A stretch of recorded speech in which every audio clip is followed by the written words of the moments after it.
Every session on Alpha has food, a talk, and small group discussion.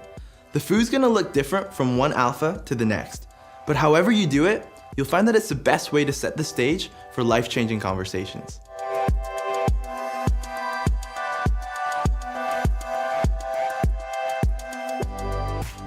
First, food helps to build relationships. Alpha's all about building relationships and creating an environment where people feel free to be themselves as they have conversations about life, faith, and God. There's something special about food that helps to break the ice and pull people together in a natural way.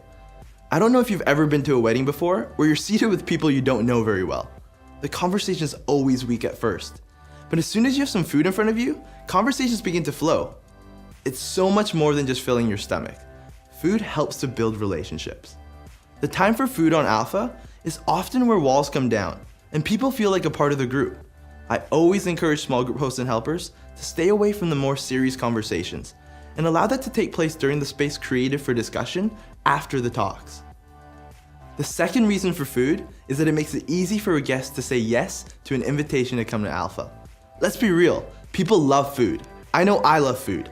And practically speaking, no matter how busy you are, everyone has to eat. So by offering a meal, we make it just a little bit easier for people to make room in their schedule for Alpha. For me, inviting someone to something like Alpha can feel intimidating, but I found that inviting someone to come have a bite to eat, hear a talk, and then chat about it is a great place to start. For some people, just to offer some free food is enough to show up. And when the food is good, people usually come back and maybe even bring a friend.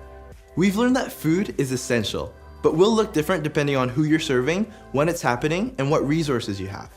When we do Alpha at our church on Wednesday nights, we serve a full meal for all the guests. We have a team of volunteers that prepare the meals every week. But when we do Alpha with high school students that meet in classrooms over lunch or after school, it looks a lot different. Sometimes we order pizza or do something simple like chips and pop. I want to give you a few of my top tips for food on Alpha. Number 1, build a team to help.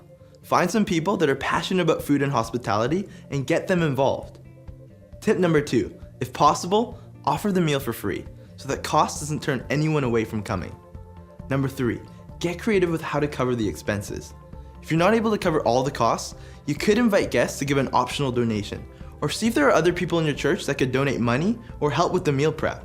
I love what they did at Ben's church. They had different volunteers take turns paying for or preparing the meal for that week's Alpha. Finally, tip number 4, have fun with it. Food is a big part of creating a fun and warm environment. But remember, you don't necessarily need a big budget to find fun ways to make the meal special. Take some time right now.